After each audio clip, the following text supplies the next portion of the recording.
cada vez más agresivas, cada vez más resistentes a los antibióticos.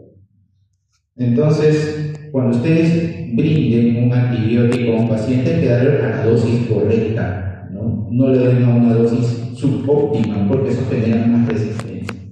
Hay que dar la dosis de manera correcta. Hay antibióticos que se dan por kilo de peso, por ejemplo. No en el contexto pediátrico, sino en el contexto adulto. Hay antibióticos que necesariamente tienen que darse por kilo de peso. Sin embargo, muchos no lo hacen, ¿no? Damos la dosis como si el paciente pesara 60, ¿no? Y no todos los pacientes pesan 60 kilos. Bueno, entonces empezamos ya metiéndonos al tema. Y ¿qué cosa es la resistencia bacteriana, por ejemplo, ¿no? La resistencia bacteriana o la resistencia de los microorganismos se define como aquella resistencia a un agente antimicrobiano que al inicio era sensible, ¿no? O sea, una bacteria, por ejemplo, naturalmente sensible a un grupo de antibióticos, pero por algún motivo, ya sea por mal uso de antibióticos o porque otra bacteria le pasó, ¿no? Genéticamente un mecanismo de resistencia, esta se vuelve resistente.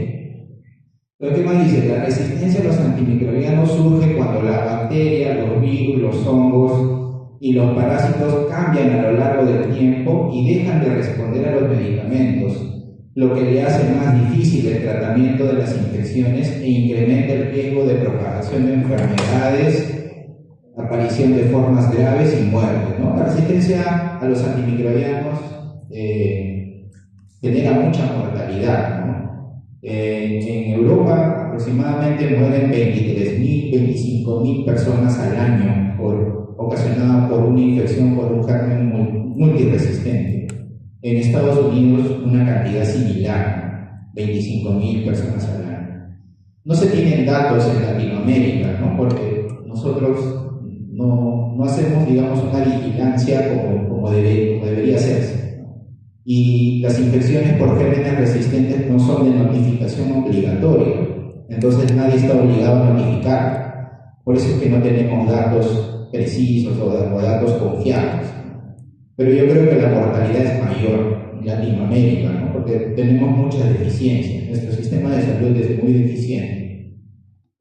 Manejamos la sepsis tardíamente, los antibióticos llegan a destiempo, a veces no tenemos el antibiótico a la mano, le damos la receta al familiar para que lo compre, a veces por temas económicos no lo trae. Yo pienso que la mortalidad en países como el nuestro es más alta, ¿no? Pero no tenemos los datos.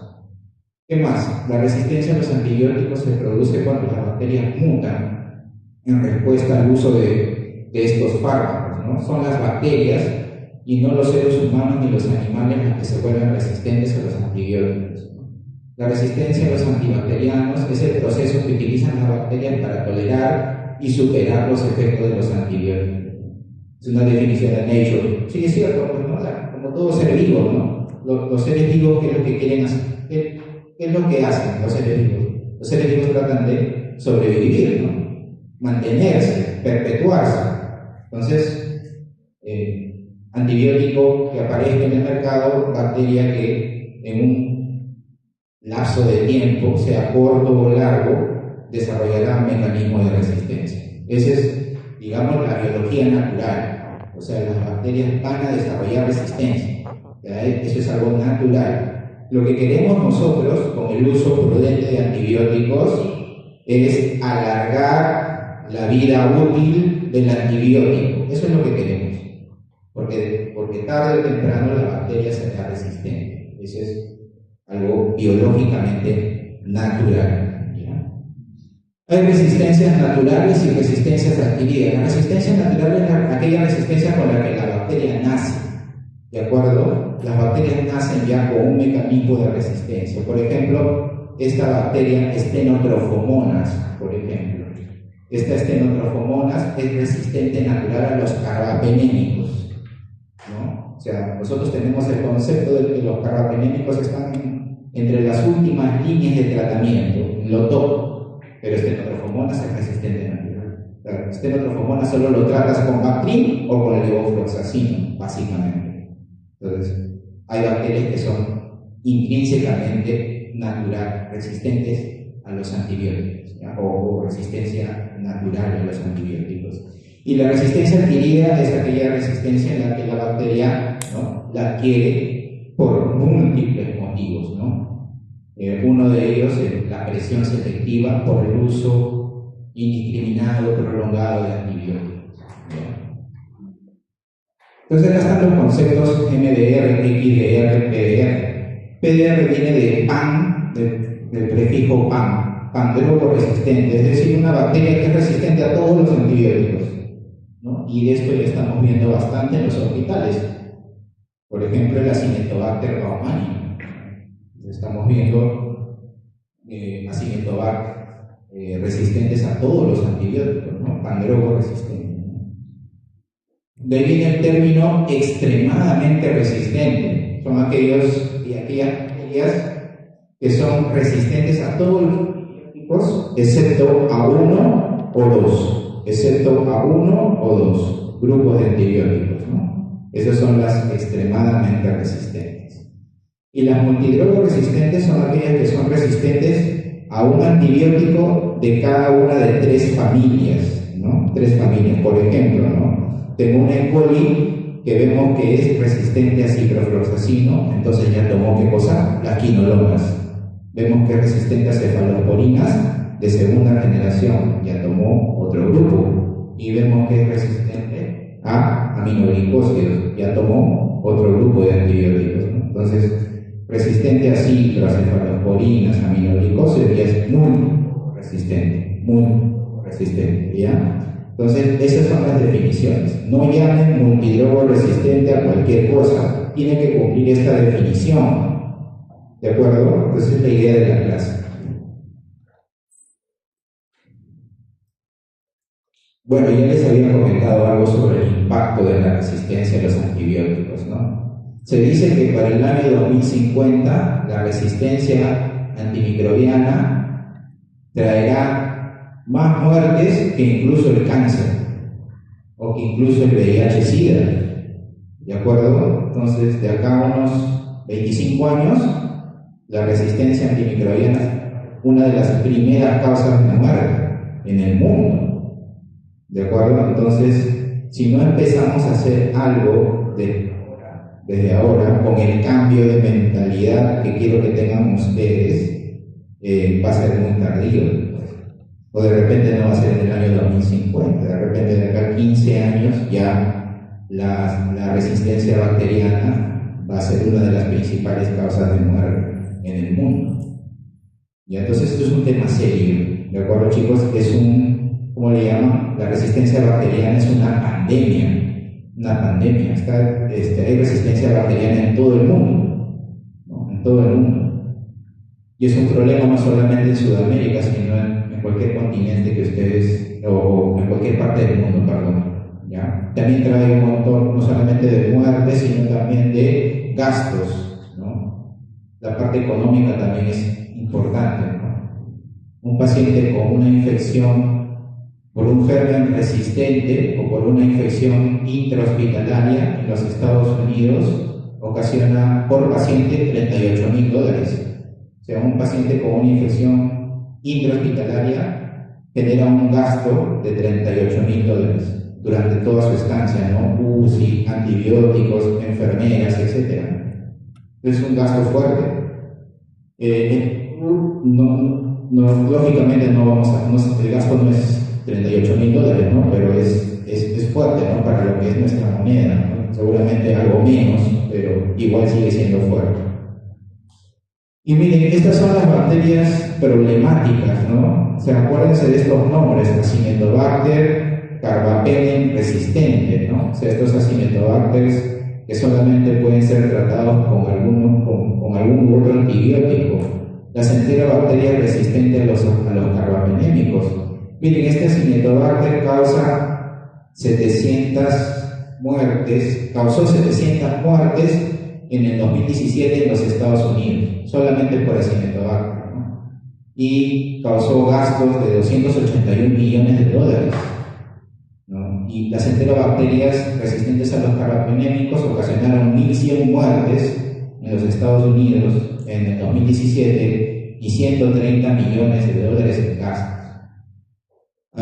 También en los últimos años, ¿no? Hace unos 5 o 7 años estoy leyendo bastante o me vienen noticias, digamos, los weekly, los New Week, esas noticias de los CDC, ¿no? De que la Neisseria gonorrhoeae también está siendo resistente a las cefalosporinas de tercera generación. Ya saben que la gonorrea es una enfermedad de transmisión sexual y básicamente lo tratamos con ceftriaxona, ¿no? Una ampolla de ceftriaxona de 500 miligramos o de 1 gramo más unos días más un día de citromicina y ya está. Pero lo que se está viendo actualmente es que la Neisseria gonorrhoeae está siendo resistente a los antibióticos, ¿no? O sea, ya ceftriaxona en algunos países ya no sirve, ¿no? Entonces se está usando carbapenémicos, ¿no? Carbapenem, por ejemplo. Las pseudomonas también es un problema, ¿no? Pseudomonas, Acinetobacter son bacterias intrahospitalarias, ¿ya? En gram positivos, los enterococos y los estafilococos son un problema, ¿no? El estafilococo aureus resistente a la amoxicilina es un problema en Estados Unidos, ¿no? 10.600 muertes en el 2017 por una infección por un MRSA, ¿no? Y el enterococo resistente a la vancomicina, sobre todo el enterococo faecium, ¿no? O faecium se escribe, pero se pronuncia faecium, es el que con mayor frecuencia es resistente a la vancomicina. 5.400 muertes por estos gérmenes. Entonces, como vemos, los microorganismos multidrogos resistentes generan mortalidad y costos, ¿no? Asociados a estas infecciones, que generalmente son infecciones intrahospitalarias. Ahora, ¿por qué ocurre la resistencia, no? Ustedes se preguntarán, ¿pero por qué hay resistencia a nivel comunitario o a nivel hospitalario, ¿no? ¿Por qué hay resistencia? Uno, porque se investiga poco, ¿no? Entonces no sabemos cómo disminuir o cómo aplacar la propagación de las bacterias multidrogo resistentes, ¿no? En nuestro país se investiga poco sobre resistencia en comparación a Argentina o Chile, investigan más. Entonces, seguramente se va a empezar a hacer más investigación. Ausencia de comité de control de infecciones. Hay muchos hospitales, incluso clínicas, que salen a funcionar, a brindar atención al público y ni siquiera tienen un comité de control de infecciones. ¿No se han puesto a pensar ustedes que las clínicas si tienen un comité de control de infecciones? Yo creo que las clínicas grandes tendrán, pero las pequeñas no tienen. Entonces no hay nadie que vigile, ¿no? Y que haga un control de los procedimientos, que todo se lleve a cabo de manera correcta, ¿no? En sala de operaciones, en sala de procedimientos, higiene de manos, etcétera, ¿no? Ausencia de programas de control de infecciones, ya lo mismo. Uso irracional de antibióticos, ya lo hemos conversado bastante, ¿no? El uso irracional de antibióticos. Pobre calidad de los antibióticos. Nosotros en el Perú trabajamos con antibióticos que vienen de la China, ¿no? De la India, de Pakistán, lo más barato, ¿no? Lo más baratito, ¿no? Si es que no lo producen acá. No sé si ustedes cuando viajen, hagan su rotación fuera, van a ver que la gran mayoría de las instituciones en otros países trabajan con los antibióticos originales, las moléculas originales, ¿no? O sea, acá trabajamos con moléculas alternativas porque es más barato, ¿ya? Pero no sabemos muy bien de la calidad de esos antibióticos. Y hay mucha gente que compara, ¿no? Dice, doctor, cuando he tomado el antibiótico de marca, te menciono una marca tal, que le costó como 7 u 8 veces más que el genérico, pero le va muy bien. En 2 o 3 días ya está bien. Pero cuando está tomando el que le costó 10 céntimos o el Blister un sol, ¿no? O sea, que no le va bien, ¿no? Sigue con las molestias, sigue con el dolor. Pero yo creo que hay que investigar eso, ¿no? Sino que no lo quieren hacer porque si no la gente se va a alarmar, ¿no? Y se va a ir encima del sistema de salud. Van a decir, ¿por qué me están dando antibióticos de dudosa procedencia? Y espero que no me graben, pero si no salgo así que no me graben eso. pero les digo para que sepan cómo se maneja, ¿no? O sea, la calidad de los antibióticos es importante, ¿ya? Eso tienen que saber ustedes. Y vigilancia, por ejemplo, ¿no? Hay que vigilar. Si un paciente tiene un germen resistente, por ejemplo, ustedes están pasando visita. Está pasando visita a un paciente que tiene pseudomonas resistente a los antibióticos y ni siquiera, ¿no? Enfermería le ha puesto un cartel, ¿no? En la cama del paciente diciendo que este paciente tiene un germen resistente y hay que tener cuidado, ¿no? Lavarme las manos antes de examinarlo, después de examinarlo, ponerme una bata, después de examinarlo, retirarme la bata, ponerme guantes, tener cuidado para evitar la propagación de esta bacteria. Las bacterias no viajan solas, muchachos, ¿ah? No es que la bacteria voló, ¿no? De un paciente a otro, ¿no? Nosotros lo llevamos en las manos, en la ropa, en la mano, en la ropa. Recuerden el celular, ¿no? Se han hecho un montón de trabajos de bacterias en el celular. Se han encontrado Acinetobacter, Enterococo, Estafilococo, ¿no? Entonces, ustedes creo que ni limpian su celular. Entonces imagínense, y duermen encima con su celular, en la cama, ¿no? Miren todo lo que están llevándose las bacterias del hospital a su casa. Entonces chicos, tener cuidado, sé que vivimos, todo es bacteria, ¿no? O sea, estamos acá, tocamos bacterias por todo lugar, pero tampoco hay que bajar la guardia. Y esto es lo que les decía de los antibióticos, ¿ya? O sea, hay evidencia de que los antibióticos counterfeit es antibióticos de contrabando, ¿no? Antibióticos digamos, sin estudios rigurosos, ¿no? De bioequivalencia, ¿no? Subestándar, ¿no? Subestándar counterfeit antimicrobial drugs. Entonces, está escrito, ¿no? Está escrito que los antibióticos de baja calidad pueden tener un impacto en la salud del paciente. Eso, si quieren, lo revisan, ¿no? Ya tiene 10 años de publicado ese artículo. Y también ya hemos hablado bastante, ¿no? De que no usamos bien los antibióticos, que los médicos y los médicos y los médicos.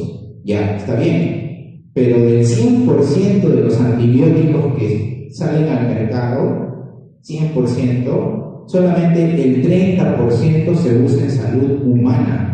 El 30% de los antibióticos se usan en salud humana, el 70% se usan en salud animal. ¿De acuerdo? O sea, a los ganados vacunos, por ejemplo, les da una infección dérmica, una forunculosis o una piomyositis. ¿Qué hace el veterinario? ¿Qué le da? Cefalosporinas, de antibióticos. Los veterinarios manejan antibióticos. Ya, entonces una gran cantidad de los antibióticos que se usan también se usa en salud animal, no solamente en salud humana. ¿Y ahí quién los controla? ¿Habrá la especialidad de infectología veterinaria? ¿Habrá un comité de control de infecciones de animales? No, pues no hay nadie, se pierde nadie, ¿no? Entonces ahí el veterinario se lanza a usar el antibiótico que él cree conveniente, ¿no? Y después, cuando esta vaca o este ganado X se sana y luego se sacrifica para la venta, ¿quién se los come? Nosotros, ¿no? Tu bistec, ¿cierto? Tu parrilla, tu lomito. Ya pues, entonces, una carne que ha recibido una gran cantidad de antibióticos, no sabemos. No tenemos el historial médico del ganado que te vas a comer.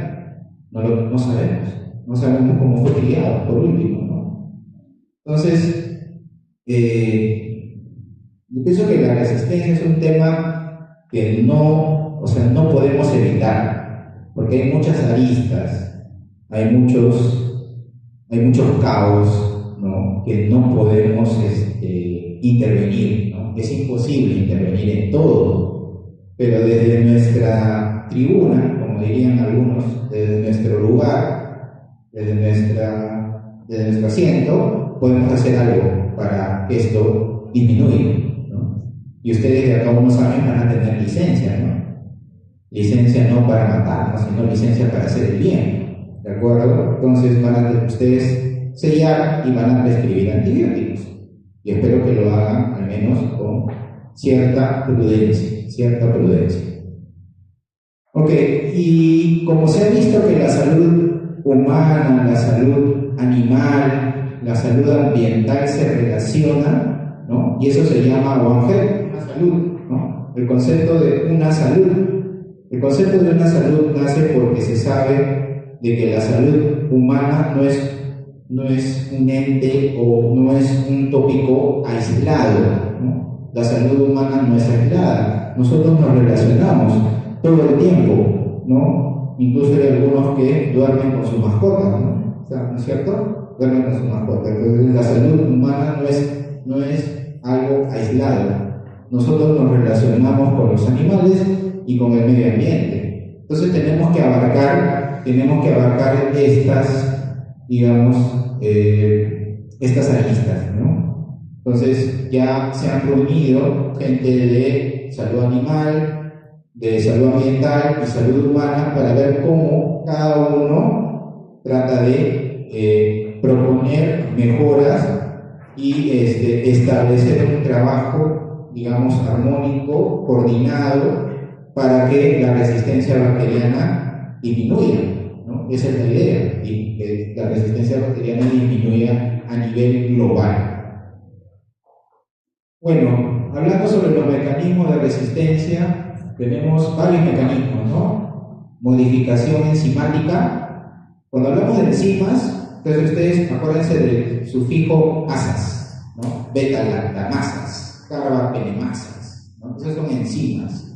Si hablamos de cefalosporinasas, ustedes se imaginan enzimas que hidrolizan cefalosporinas, carbapenemasas que hidrolizan carbapenémicos, ¿no? Entonces, básicamente, y cuando hablamos de beta-lactamasas, es amplio.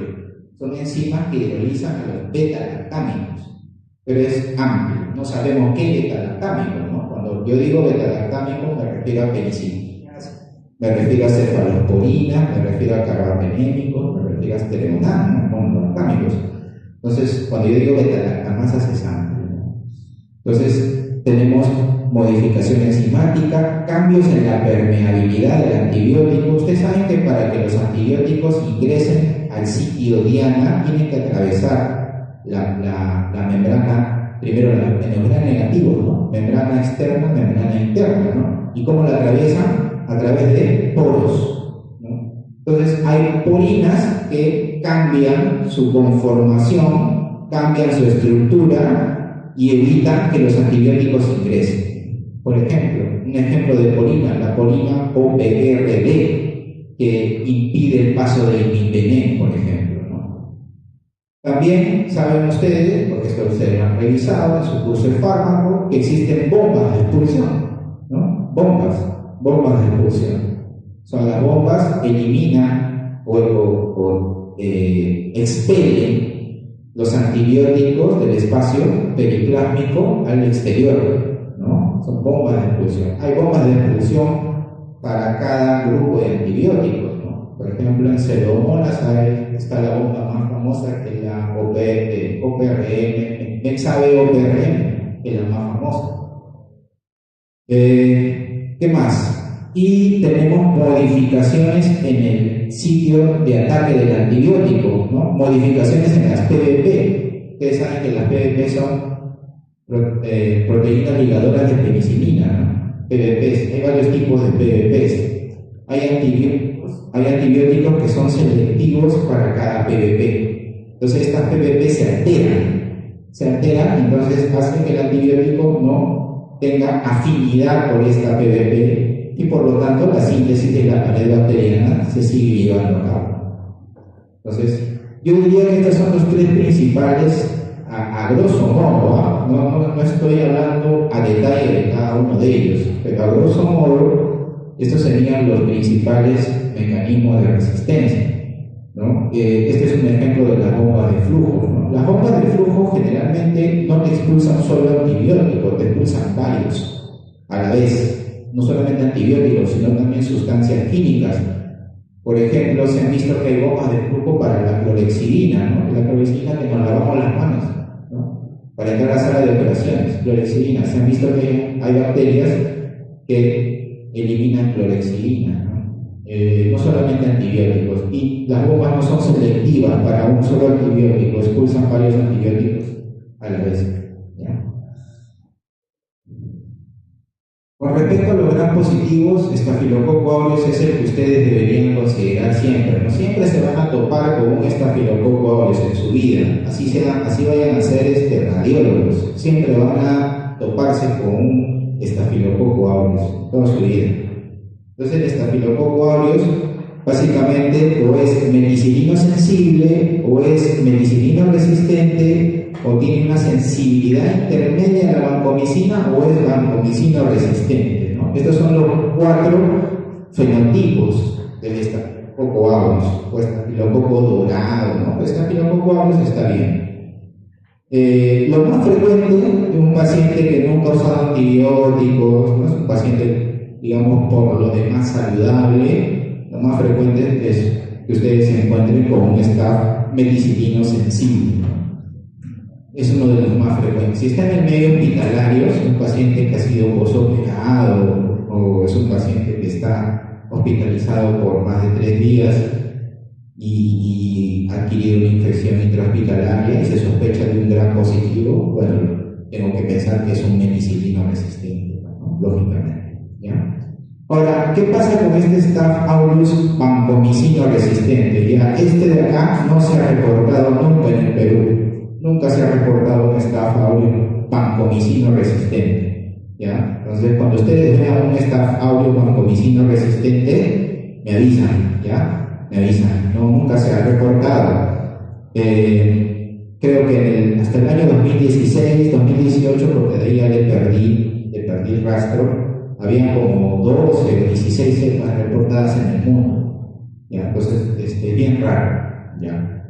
Lo que hay sí es Staph aureus con resistencia intermedia a la vancomicina, eso sí hay bastante, ¿ya? Por eso que en esos casos hay fracaso terapéutico a la vancomicina y lo que hacemos es hacer el switch a linezolid, ¿no? Eso es en algunos casos, no en todos.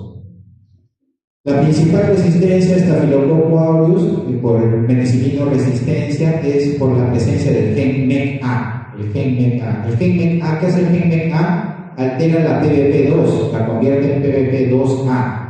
Y esta PBP2A hace que la oxacilina y la cefazolina pierdan afinidad. Por lo tanto, el tratamiento de elección en estos MRSA serían los glucopéptidos. Ya, serían los glucopéptidos. Por eso que los meticilinos resistentes que usamos, vancomicina, ¿no? De primera elección. Ya, no podemos usar ningún beta-lactámico podemos usar, porque el gen MECA altera a la PBP2, la convierte en PBP2A. ¿Ya? Bueno, ustedes llegando todo, yo he leído que las cefalosporinas de 5ª generación sí se pueden usar, sí, son las únicas, ¿no? De todos los beta-lactámicos, las cefalosporinas de 5ª sí podríamos usar en MRSA. ¿Cuál es el problema? Que en el Perú no tenemos cefalosporinas de 5ª, ¿no? Ceftalolina, por ejemplo, no la tenemos. Ceftobiprol tampoco lo tenemos. Son 2 cefalosporinas de 5ª generación. Son las únicas cefalosporinas que cubren Staph aureus meticilino resistente. Y no la tenemos. Por eso nuestra primera elección es vancomicina.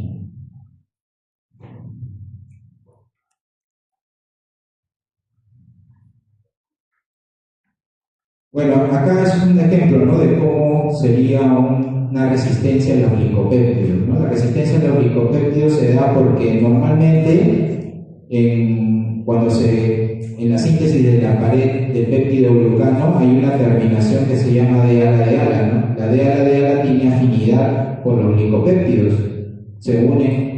tienen una gran afinidad y por lo tanto se paraliza la síntesis de la pared bacteriana. Hay un stop en la síntesis de la pared bacteriana, por lo tanto la bacteria muere, ¿no? Pero la bacteria, como es tan inteligente, algunas bacterias pueden cambiar esta terminación del pentapéptido, ¿no? En lugar de ser de ala, puede ser de ala de lactato o de ala X. Y ustedes ven que su conformación, su morfología cambia, ¿no? Entonces pierde afinidad por los licopéptidos y por lo tanto se sigue llevando a cabo la síntesis de la pared bacteriana. Como todas las bacterias, como les venía explicando, los estafilococos aureus también han sufrido, digamos, cambios en la resistencia, ¿no? Miren, de ser sensibles a las penicilinas, ahora ya incluso hay cepas que son resistentes a antibióticos de última generación, como banco, como la domicina o incluso el linezolid. Felizmente en el Perú todas las cepas de Staphylococcus aureus son sensibles al linezolid, entonces estamos ahí bien. Con respecto a los gram negativos, solo acá para nuevamente mencionar, porque esto tiene que quedar, ¿no? De tanto que se repite tiene que quedar, ¿no? Las bombas de expulsión, ¿no? Las beta-lactamasas, las carbapenemasas y las porinas, ¿no? Que son de las más frecuentes. Acá está la definición de beta-lactamasas de espectro extendido, ¿no? ¿Qué son las beta-lactamasas de espectro extendido? Son enzimas que tienen la capacidad de hidrolizar y causar resistencia a las penicilinas, a las cefalosporinas y a los monobactámicos, ¿no? Como las trionam, pero no hidroliza la cefamicina como cefoxitina ni a los carbapenémicos, siendo inhibidas por el ácido clavulánico. Entonces, nuestro tratamiento de elección cuando tengamos una PLE, ¿qué va a ser? Un carbapenémico. Va a ser un carbapenémico. No podemos usar cefalosporinas, ninguna cefalosporina, ni siquiera la de cuarta generación. Ustedes dirán, pero doctor, usted me está diciendo de que no hidroliza a la cefoxitina. Sí, pero la cefoxitina no se usa como tratamiento, se usa como marcador de la presencia de una PLE, ¿no? Entonces, no deberíamos usarlo como tratamiento, solamente los carbapenémicos. Y en algunas circunstancias podríamos usar amoxiclavulánico, ¿no? Pero solo si la infección es leve o si en el antibiograma nos dice que es sensible.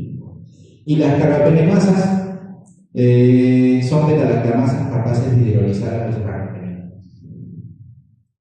Acá están las principales bombas de las principales bacterias gram negativas, ¿no? No es necesario memorizarlas, no todas.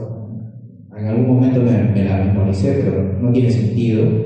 Y acá las porinas, de repente la más frecuente, la más relevante sería la porina OPRD en Pseudomonas aeruginosa, ¿no? ¿Qué tiene de particularidad esta porina que impide el paso del imipenem? Entonces, ustedes van a ver en el antibiograma Pseudomonas aeruginosa, imipenem resistente, meropenem sensible. Eso significa que hay una porina OPRD. La porina OPRD es selectiva de imipenem, no de meropenem. Entonces, meropenem puede ser sensible. La pregunta es, ¿puedo tratarlo con meropenem? Bueno, si no tienes otra opción, sí puedes tratarlo con meropenem. Imipenem no deberías usar porque ya sabes que la porina está cerrada para el imipenem.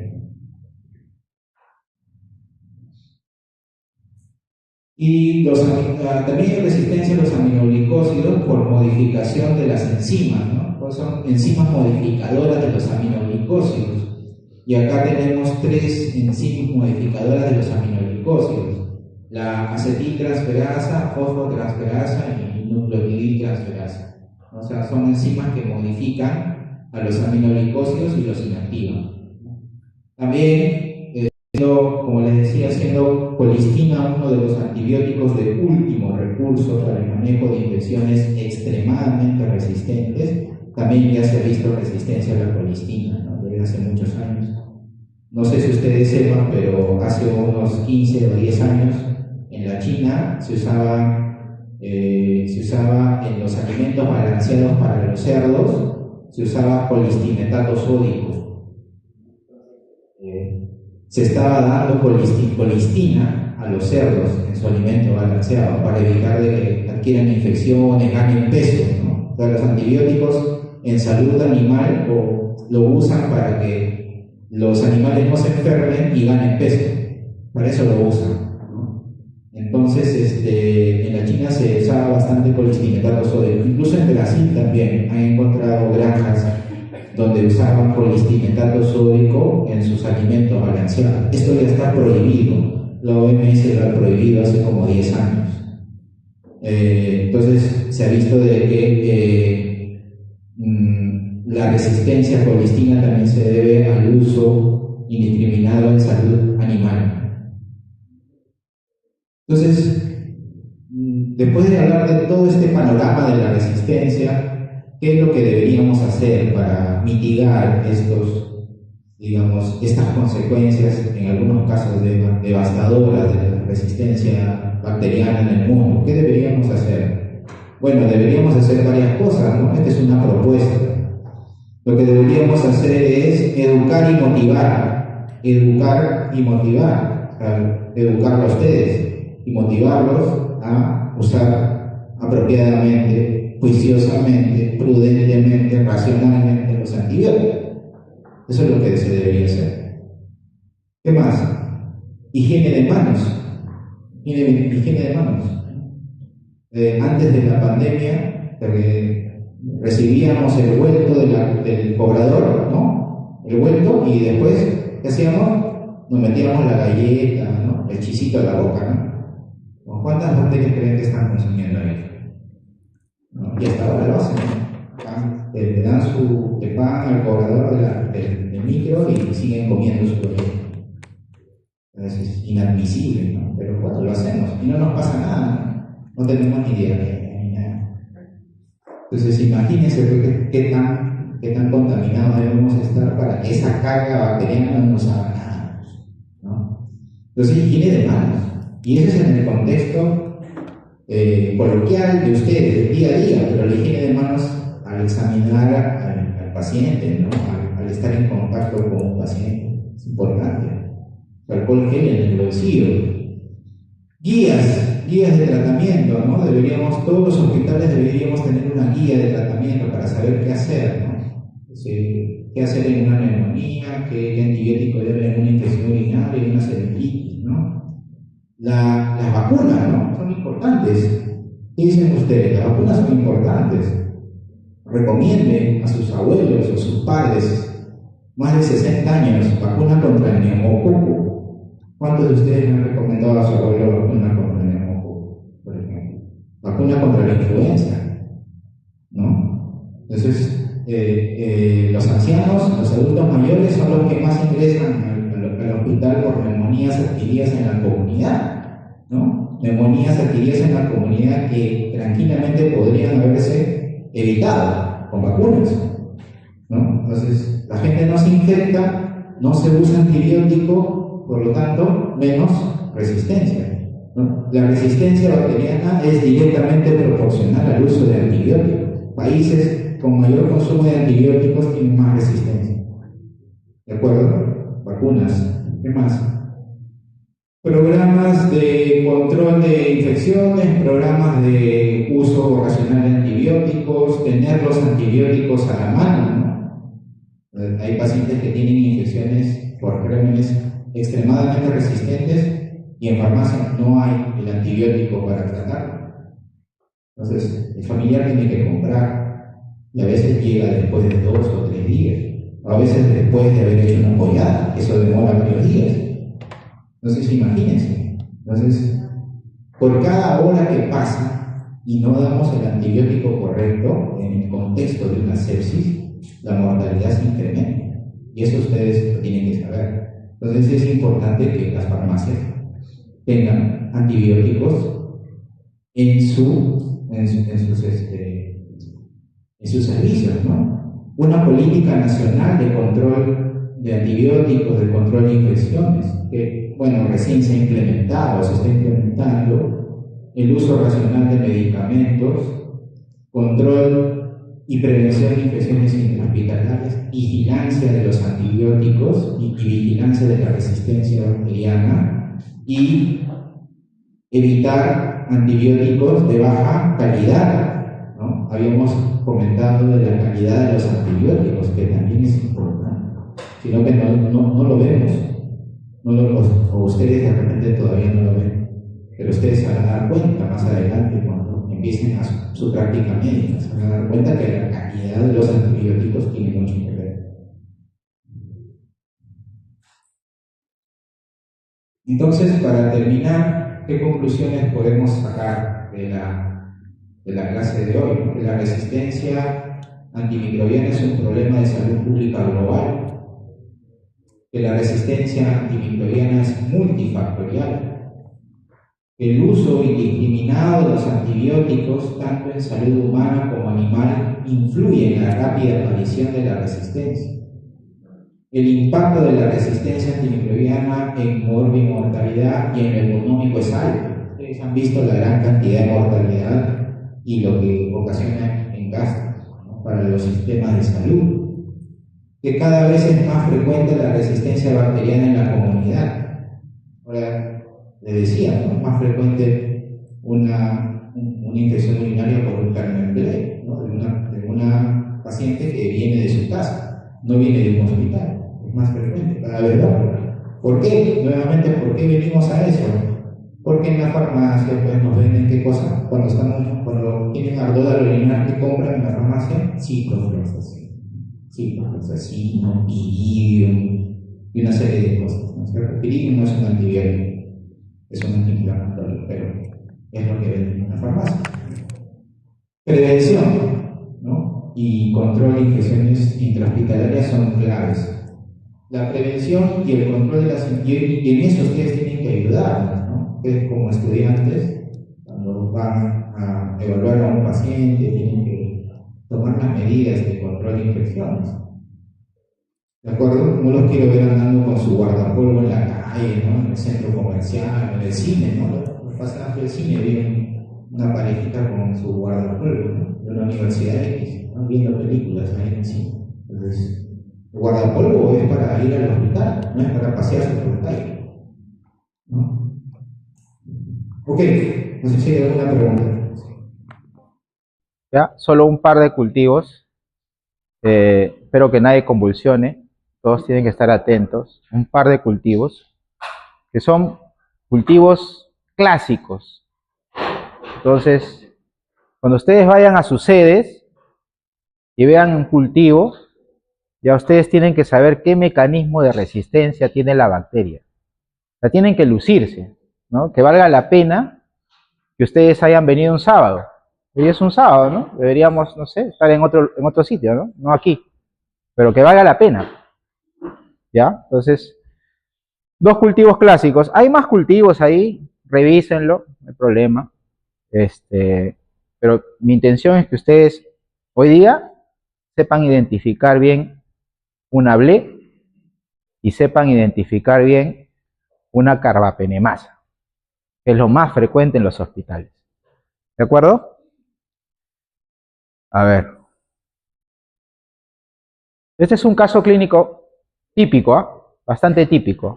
Miren, esta es una mujer de 55 años con diabetes en tratamiento regular e ingresa con 4 días de enfermedad, dolor lumbar derecho, ardor al orinar y fiebre, ¿no? Se automedica con ciprofloxacino en la farmacia, pero el farmacéutico le da cipro y fenazopiridina una vez, o sea, una dosis nada más. Y parece que con una dosis alivió y creyó que ya se había curado, ¿no? ¿Qué es lo que ocurre, no? Ustedes van a la farmacia, no les dan el tratamiento completo, ¿no? Les dan una dosis o para hoy y mañana, todavía te dice, ¿no?, el farmacéutico, ¿no? Hoy y mañana, ¿no? Y ya, bueno, luego de un día o 2 días, viene con fiebre, ¿no? 38 grados y dolor costolumbar derecho. Dolor a la palpación.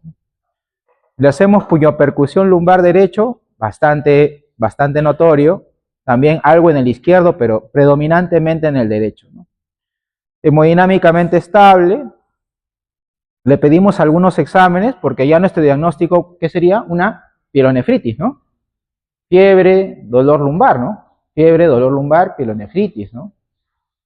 Le piden exámenes de laboratorio y mira, vemos un hemograma con leucocitosis, 5% de abastonados con neutrofilia, 80% de neutrófilos, una PCR elevada, una glucosa que también se elevó un poco por el tema infeccioso, y un examen de orina con leucocituria, ¿no? Más de 100 por campo y nitritos positivos, ¿no? Cuando ustedes ven en un examen de orina nitritos positivos, ¿qué les quiere decir? ¿Qué significa nitritos positivos? ¿No? Significa que probablemente, ¿qué bacteria esté siendo esta la que esté ocasionando esto? Una E. coli, pues, ¿no? Una E. coli, una enterobacteria. Nitritos positivos es E. coli, ¿no? Probablemente sea E. coli. Miren, la bacteria aislada fue una E. coli y este es su antibiograma. A ver, chequeen el antibiograma. Mírenlo bien.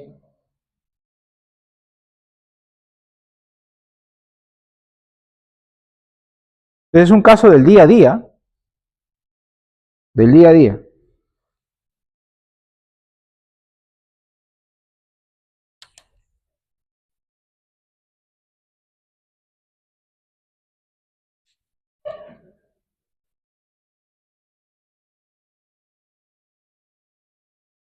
Cuando ustedes evalúen un cultivo de cualquier parte del organismo, de cualquier fluido biológico, de cualquiera, el cultivo no se puede evaluar sin haberle preguntado al paciente por signos y síntomas. Nosotros no tratamos resultados de laboratorio, ¿de acuerdo? Nosotros tratamos pacientes. Entonces, el cultivo siempre se interpreta con el paciente. Entonces, no vayan a cometer el error de que el cuñado, el primo, el amigo, ¿no? Etcétera, le dicen, ya, pero tú que estudias medicina, este es mi cultivo, pero, a ver, ¿qué tomo? ¿No? Por las puras no estudias en San Marcos, ¿no? Es la clásica. No, pues ustedes primero cuéntame cómo está el enfermo, ¿no? ¿Cómo está el paciente? ¿Qué tiene? ¿Qué síntomas tiene? Y de ahí yo te puedo ayudar, ¿no? Pero si tú no me dices cómo está el paciente, no te puedo ayudar, porque yo no trato resultados del laboratorio. ¿De acuerdo? Ese es el primer consejo que les doy. Cuando evalúen un cultivo, primero vayan a preguntar, entrevisten al paciente. Entonces, en esta paciente es evidente que tiene síntomas urinarios, ¿no? Y es evidente que tiene una pielonefritis. Así que de ese lado, ok, el cultivo vale, porque tiene la clínica. Entonces, ¿qué es lo que hago? Habíamos dicho que E. coli es una enterobacteria y habíamos dicho también que uno de los principales mecanismos de resistencia de las enterobacterias son las beta-lactamasas de espectro extendido, las BLE, ¿no? Eso es lo que yo les vengo diciendo. Uno de los principales mecanismos de resistencia son las BLE. Entonces, por definición de BLE, ¿qué es lo que dice BLE? Beta-lactamasas de espectro extendido. Entonces, me va a tomar cefalosporinas de tercera, cuarta generación, de espectro extendido, tercera y cuarta generación. Entonces, yo tengo que ir a ver acá, en mi cultivo, como esto es una E. coli, ¿qué tengo que ver? A la cefalosporina de tercera generación. Quiero ver cómo está la cefalosporina de tercera generación. Entonces me voy a ver a la cefalosporina de tercera generación, pero para eso ustedes tienen que saber qué cosa es una cefalosporina de tercera generación. ¿Ah? Yo ya no puedo enseñarles fármaco ¿ya? Entonces acá, ceftriaxona, ¿no es cierto? Cefalosporina de tercera, ¿cómo está? Resistente. Entonces yo acá digo, esto es una BLE, probablemente. Esto es una BLE, probablemente. ¿Qué más tengo que ver? Si es que tengo una cefamicina, o sea, si es que está cefoxitina testeada en el cultivo, tiene que estar sensible para que sea BLE. Voy a ver si es que han testeado cefoxitina. Oh, sí, mira, han testeado cefoxitina. Sensible. Ya cumple 2 criterios de BLE. Y el tercer criterio de BLE es que una BLE siempre tiene que ser sensible a los carbapenémicos. ¿De acuerdo? Siempre tiene que ser sensible a los carbapenémicos. ¿Y cómo están ahí los carbapenémicos? Carbapenémicos sensibles. Meropenem, imipenem, ertapenem sensible. Ah, ok, este es una BLE. ¿De acuerdo? Este es una BLE. Ahora, acá viene la discusión, porque acá tengo varias cosas que dicen sensibles. Ahora la cosa es, ¿cómo lo trato? ¿No? ¿Qué antibiótico le doy? A ver, les dejo ahí para que vean qué antibióticos les podemos dar a la paciente. Carbapenén, claro, pero hay 3 carbapenéms. Hay mero, imipenén y ertapenén. La discusión sería cuál de esos 3 carbapenémicos, ¿no?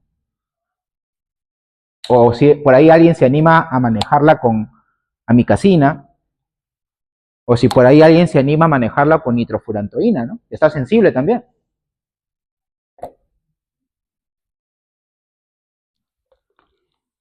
¿Hay lista o no?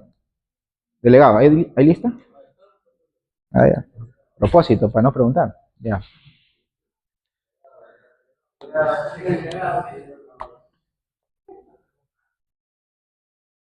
Tímido el delegado.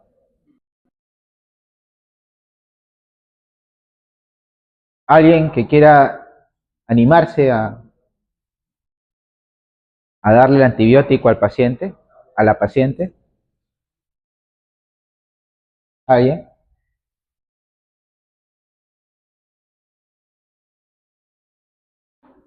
Pero sí pueden votar, ¿no? Sí pueden votar, sí puede haber votación. ¿Quiénes? Levanten la mano los que estarían de acuerdo en manejarlo con amicacina. Amicacina. Nadie, ¿no? Nadie, ya, ok. Levanten la mano el que estaría de acuerdo en manejarlo con cefepime. Está sensible. ¿Nadie? Nadie. Levanten la mano el que está de acuerdo en tratarlo con ertapenén. Una. ¿Quién más? ¿Solo su compañera? 2. ¿Quién más? 3, 4. Ertapenén, 4. ¿Alguien más se anima con erta? Nadie más. 4 con ertapenén. Levanten la mano el que está de acuerdo en tratarlo con meropenén. Claro, ustedes son hinchas del Sporting Meropenén, pues. Porque eso les enseñan sus maestros, pues, ¿no? Ahí en los hospitales. Ya. Levanten la mano los que tratarían con imipenén. Ahí. Ya. Meropenén ganó, ¿no? ¿Qué dice el delegado? Meropenén ganó, ¿no? Meropenén ganó. A ver, vamos a discutir. Por eso el asunto de ver un antibiograma no solamente es saber si dice S o R, ¿ah? Eso, si yo le enseño a mi sobrino de 8 años, yo le digo, oye, S, ok, R no, aprende al toque. Eso no es el punto. El punto es interpretar, ¿de acuerdo? El punto es interpretar. A ver, vamos de arriba abajo, ¿ya? De arriba abajo. Amicacina, ¿por qué no? Podría ser una opción, ojo, podría ser una opción, pero ¿por qué no? ¿Por qué no en este caso? Es una paciente diabética, probablemente con algo de nefropatía diabética, y por los exámenes de laboratorio está séptica, posiblemente esté séptica, ¿no? Posiblemente. Entonces, los aminoglicósidos, como monoterapia, o sea, como único antibiótico en sepsis, no recomendado, ¿ya? Ese es un punto. Segundo punto, existe una posibilidad de que porque es BLE haya una corresistencia a los aminoglicósidos. Entonces, por esa pequeña posibilidad y por estar séptica, no recomiendo aminoglicósidos. Aparte de que la paciente debe tener algo de nefropatía. Y acuérdense que los aminoglicósidos son nefrotóxicos. Entonces, por ahí, como que no. Preferiría no usarlo. No sería mi primera elección. ¿Ya?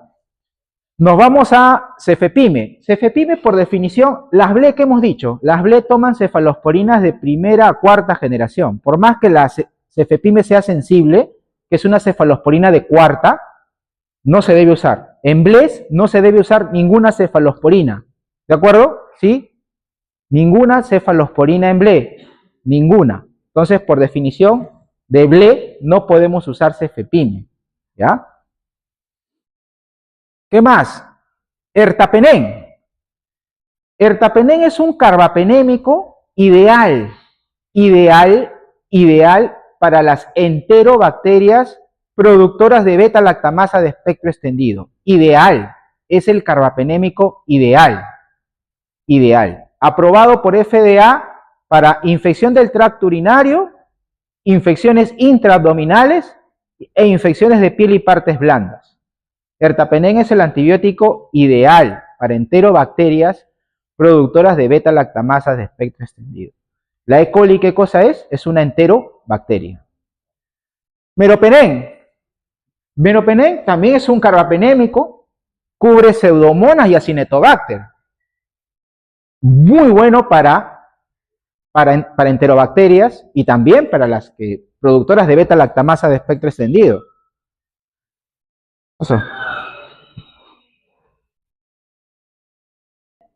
Es un antibiótico excelente, pero cubre pseudomonas y acinetobacter. Mi pregunta es, ¿se ha aislado pseudomonas y acinetobacter? ¿Por qué yo tendría que usar un carbapenémico de tan amplio espectro? Si no, E. coli claramente no es pseudomonas ni acinetobacter. Yo reservaría meropenem para unas pseudomonas, para un acinetobacter, o lo reservaría en el caso mi paciente esté en shock séptico, si fuera esta E. coli ble, si estuviera en shock séptico, con E. coli ble en sangre. O sea, ahí puedo darle meropenem. Pero en este contexto, ertapenem es de primera elección. Y mipenem igual. Y mipenem es similar al meropenem. Cubre pseudomonas y cubre acinetobacter. Que habíamos hablado en la clase. O sea, me he pasado 50 minutos hablando de cómo preservar, cómo hacer un uso racional de antibióticos.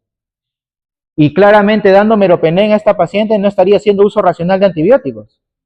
Porque le estaría dando un antibiótico de muy amplio espectro, que cubre pseudomonas y acinetobacter, en una bacteria que es una enterobacteria, que es una E. coli. ¿Sí? ¿Me dejo entender? O sea, el paciente va a mejorar, claro, va a mejorar, pero le está dando una bomba, ¿no? Va a mejorar, doctor, pero yo salí de la sepsis, ¿no? Saca, ¿no? Pecho, ¿no? Así siempre es un maestro, ¿no? Saco pecho, ¿no? Yo le di mero, salió, ¿no? Pero pudiste haberle dado ERTA, pues. Igual la paciente iba a recuperarse. Es un antibiótico de muy amplio espectro. Hay que reservarlo para otras situaciones. Ahora, si ustedes estuvieran en su centro de salud número 0005 del Cerro Tal y no tienen ertapenem, y tampoco tienen meropenem, tienen que darle amicacina. O sea, es la opción que ustedes tendrían para poder manejar a esa paciente, ¿no? Le dan una dosis de amicacina y le dicen, ¿sabe qué, señora? Por favor, vaya a buscar un hospital de mayor complejidad, ¿no? Vaya a la emergencia de Loaiza, a la emergencia de 2 de mayo, ¿no? Para que la puedan manejar. ¿De acuerdo? Entonces, cuando ustedes hagan su serum, no van a tener todos los antibióticos a la mano. Y van a tener que acomodarse o van a tener que brindar una primera atención con lo que tengan. ¿Ya? Entonces, amicacina podría ayudar, pero no es de elección. De elección en este caso es ertapenem. Lo que pasa es que ustedes no lo tienen mapeado porque en muchos hospitales no hay ertapenem. Por eso no lo tienen mapeado. Pero si ustedes, por ejemplo, los que hacen prácticas en el Almenara, en el Rebagliati, sí hay ertapenem. O sea, no creo que los que estén rotando ahí no hayan escuchado de ertapenem. Sí han escuchado. ¿Ya? Entonces, la idea es esa, chicos. Ustedes aprendan medicina, primero aprendan lo que se debe hacer y después aprendan lo que haríamos con lo que tenemos, ¿no? O sea, acuérdense de eso, o sea, la pregunta no es qué haríamos con lo que tenemos, no, la pregunta es qué es lo que se debe hacer. Y eso es lo que tienen que aprender ustedes. Ok. Miren, este es otro caso, este sí lo voy a hacer rapidito, porque es igual que el otro, es una BLE también, ¿ya? Es una BLE también. Acá la diferencia es que esta es una bacteriuria sintomática. ¿A qué llamamos bacteriuria sintomática? Aquella paciente, porque la gran mayoría son mujeres, que tiene un urocultivo positivo para un germen, pero que no tiene síntomas urinarios. Tú le preguntas, señora, ¿tiene disuria? No. ¿Le arde? No. ¿Le duele? No, no tiene nada. Eso es bacteriuria asintomática. Las bacteriurias asintomáticas, muchachos, no se tratan. No se tratan. No se da antibiótico a las bacteriurias asintomáticas. Solo se da antibióticos en el contexto de paciente gestante. Porque sí se ha demostrado que la bacteriuria asintomática en gestante te da ruptura prematura de membranas, sepsis, ¿no? Amenaza de parto pretérmino. Por eso sí se da tratamiento en gestante. Pero en otro contexto no. ¿De acuerdo? Entonces, este era un caso de una gestante con bacteriuria asintomática por Klebsiella pneumoniae Blé, en la que sí le dimos tratamiento porque, bueno, pues es gestante, ¿no? Y en gestante sí está recomendado tratar las bacteriurias asintomáticas. Por acá creo que traje un cultivo. Ya, a ver acá. ¿Qué dicen, muchachos? A ver, miren, esto es una pseudomonas. A ver, miren bien el cultivo.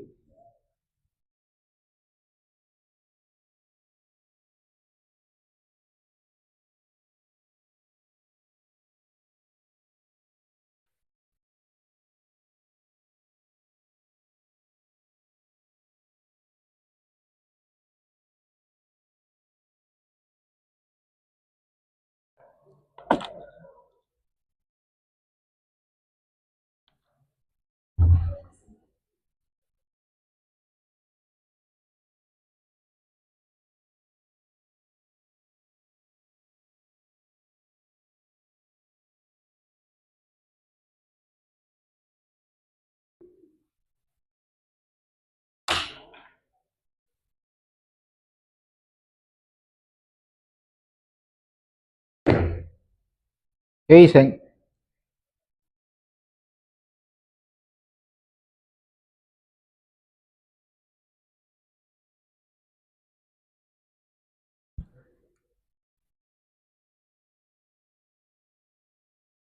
A ver, chicos, nuevamente votación.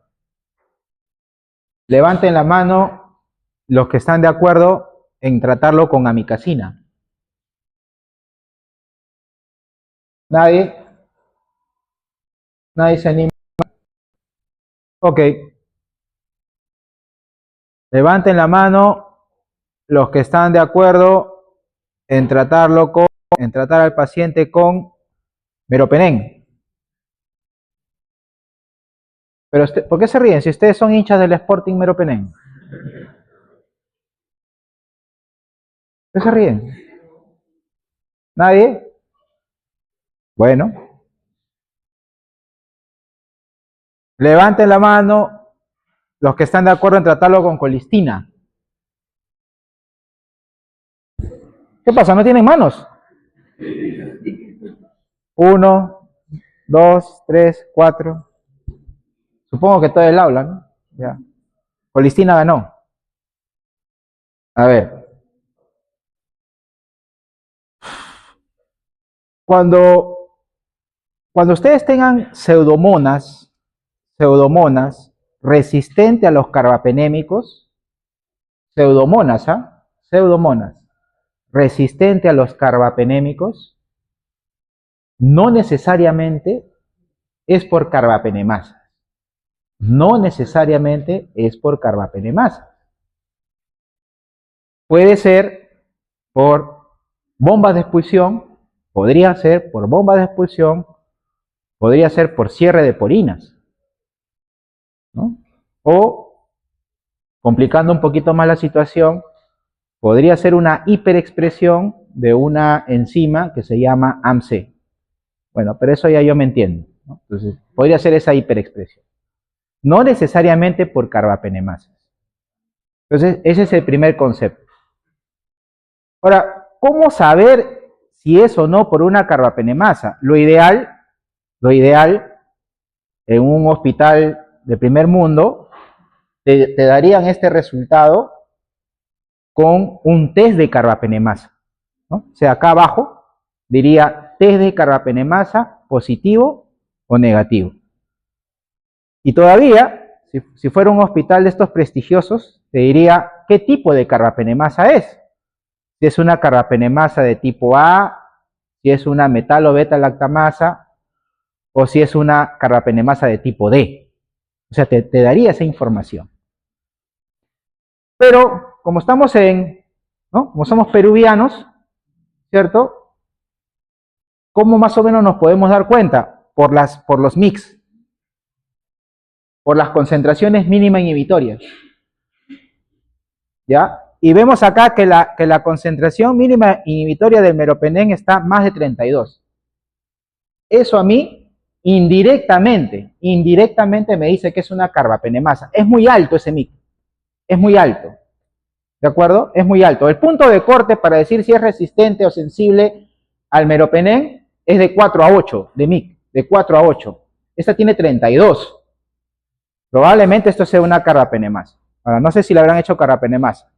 Le hicieron un test de carbapenemasa y nos dijeron que hay una presencia de carbapenemasa. O sea, me han confirmado que hay una carbapenemasa. No me han dicho qué tipo de carbapenemasa, pero me lo han confirmado. Entonces, como es una carbapenemasa, muchachos, los carbapenémicos no los vamos a utilizar. Entonces, la única opción que tenemos en este cultivo es dar al paciente colistina. El problema con colistina es que es un antibiótico pésimo. Es pésimo, ¿eh? Colistina solamente llega bien a riñón. De ahí no llega bien a ningún otro órgano. No llega bien a cerebro, no llega bien a pulmón, no llega bien a tejido, a cavidad intraabdominal. Incluso en cerebro, cuando hay ventriculitis por estos gérmenes, hay que darlo intratecal. O sea, hay que dar colistina intratecal. Pacientes que tienen derivación ventricular externa, es decir, cuando roten neurocirugía, van a haber pacientes que tienen derivaciones de líquido cefalorraquídeo. Por ahí le ponen el antibiótico. Eso se llama terapia intraventricular. Entonces, porque no llega bien colistina al sistema nervioso central. Y en pulmón tampoco llega bien. Por eso es que muchos antibióticos que no llegan bien a pulmón se dan nebulizados. ¿Han escuchado antibióticos nebulizados? Los antibióticos se pueden nebulizar. Se pueden dar nebulizados. Entonces, idealmente, en este caso, deberíamos dar al paciente colistina endovenosa y colistina nebulizado. ¿Y qué más? Y cruzar los dedos, ¿no? Cruzar los dedos. A pesar de que el paciente recibe la terapia ideal o adecuada, la mortalidad en estos casos es alta. 60%, puede haber éxito terapéutico en el 60% de los casos. O sea, de 10 personas, 6 pueden salir y 4 de repente no. Entonces, eso hay que tenerlo en cuenta, ¿ya? Entonces, acá el tratamiento sería colistina. Ahora, hay otros antibióticos también que están disponibles, como ceftazidima vivactam, por ejemplo, ¿no? Cefiderocol, ¿no? Son antibióticos que no lo tenemos a la mano. Son muy costosos, no lo tenemos a la mano, y yo creo que el mejor antibiótico en este caso sería colistina. Muy bien, chicos. Sí. Excelente también. Amicacina no llega bien tampoco a pulmón. Y la posibilidad, y como es una carbapenemasa, la posibilidad de que amicacina funcione es menor de la que funcionaría con colistina. Y ya saben que amicacina en monoterapia, en pacientes con sepsis, no es recomendado. Amicacina se puede dar combinado con otro antibiótico. Acá la pregunta sería, doctor, ¿y por qué no combinamos colistina con amicacina? ¿No? Sería la otra pregunta que ustedes me podrían haber hecho, ¿no? Sí, podemos combinarlo. El problema es que le va a reventar el riñón, ¿no? Porque colistina es nefrotóxico y amicacina es nefrotóxico. Entonces, lo más probable es que en 2-3 días el paciente tengamos una nueva patología, injuria renal aguda. Entonces, yo no recomendaría la combinación colistina-amicacina, ¿no? Porque es nefrotóxica. Estaríamos dando doble nefrotóxico. Lo que yo recomendaría sería darle colistina endovenoso y colistina nebulizado para optimizar mejor el tratamiento. Yo creo que esa sería la mejor opción en este paciente. Chicos, hemos terminado. ¿Preguntas?